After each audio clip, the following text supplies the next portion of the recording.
What's up, Autonomics? Can you believe it? We made it to the third weekend of this 30-day challenge. It is day 20. We are at the end of week 3. How amazing is that? Too cool, I swear. It's just too cool. Hello, everyone. If you're new here, again, quick reminder, go check out the start video for this 30-day challenge series so you can get all the information that you need to make all of this make sense. If you are a returning viewer, you know I love to see you. I'm so happy you're here. You look amazing, by the way. I don't care if you just woke up. You're stunning right now. Anyway, let's jump into the week in review. It was a good week. Third week was the best one for me, so let's talk about that. And I hope it's going well for you all as well. So, the point I was making yesterday and a couple other days this week was that the volatility of friction really kind of smoothed out, didn't it? Look at this. It's just, first week we had a 3-4. We went to a 7 on our off day. And then interestingly, the day after my rest day, I was still a 6. So it was still super high, right? Had high friction again on Monday.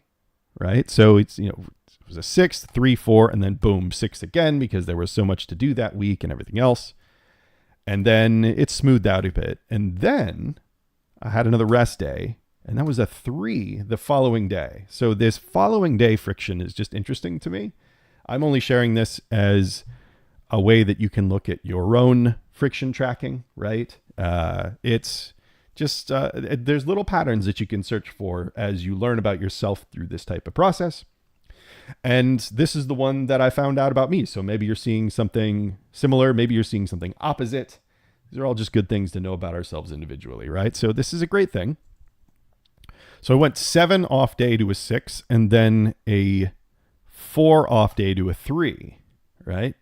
I think this is because I had an unscheduled off day, right? I had an off day that was a 4. And then previously that week, actually, I had an unscheduled off day, which a habit execution, habit non-execution day, because it was so high, right? Which essentially becomes a rest day. And so it smooths this out. But since then, I've been on this tear, right? Like it's just been going very, very well. It's felt very smooth. And then we added the linchpin habit, which should serve to smooth out and help enable executions of the previous habits we were doing, or however you wanted to arrange it. Maybe you moved your main habit to the linchpin. You could do that if you want.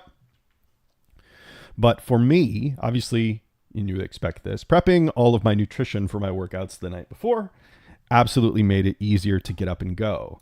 What I thought was interesting is that this is not a task that I necessarily like to do because I've done it a million times. It's, it's kind of complicated. There's a bunch of ingredients and it takes time to do. And it's kind of a chore, right? I don't look forward to it. It's just this thing that needs to be done. And I do use my bracketing tasks to try to color it positively, but it's just not something that is just always there that I'm ready to jump up and do with a big smile on my face, right? No, it's not. However, the friction stayed low and it stayed smooth. So there's a part of me that's wondering, and there's nothing particularly scientific about this approach that I'm applying here. But what I'm saying is I found it interesting that this habit never really shifted. It stayed smooth as well. So I think there might be something to be said, at least for myself, that as you get into the practice of consistently executing these habits along the steps of the tools that we've talked about, it seems to just smooth out habit adoption anyway, at least for, certain ones that might require a certain amount of, energy or work or whatever it is, right? It's very interesting to me that when I added the linchpin habit, which is not something that I enjoy, right? This make my nutrition it's literally 4 shakes that I make. that it stayed smooth. And that was okay. Wow. There was no tougher day, and they weren't necessarily that high. The friction was low. It just was it's a dull task, but it's not one that I'm too tired or anxious to do. It's just, okay, whatever. I guess I'll do it. So that's just an observation that I've made on my own about my own data. And I thought that was interesting.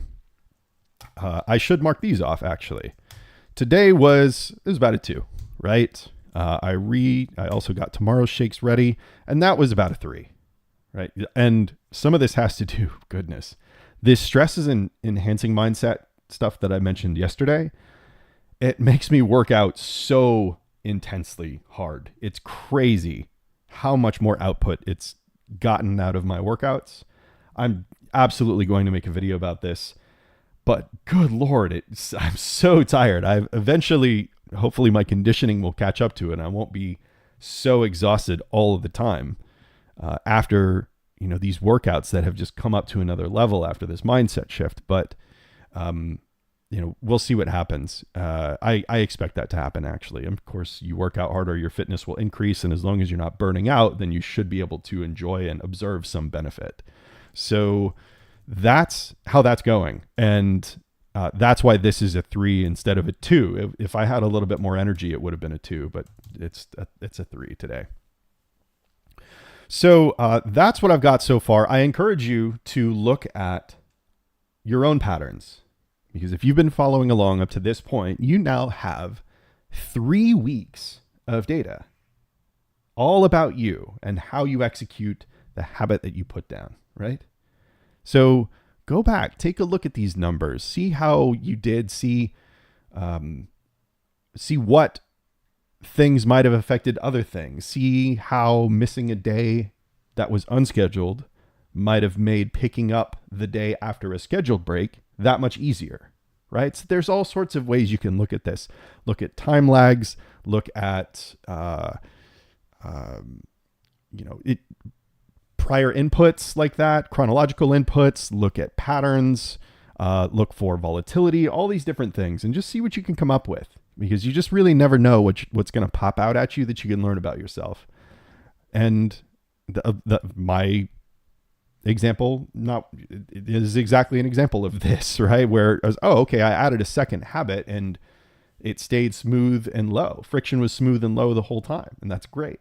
It's very interesting things. Well, if I want to adopt another habit, right? Because I can stack these, I can add a third habit to my first 2 here and say, what else would I like to do? Maybe, however, instead of throwing it on now, after seeing some success here, that if I wanted to try to add a third habit at this stage, I should wait another week so I can have 2 weeks of 2 habits before adding a third, just like I had 2 weeks of 1 habit before adding a second. So who knows, right? But the data's there and we can use it. That said, I won't do exactly that for this reason, which is tomorrow's topic, which is the testing phase.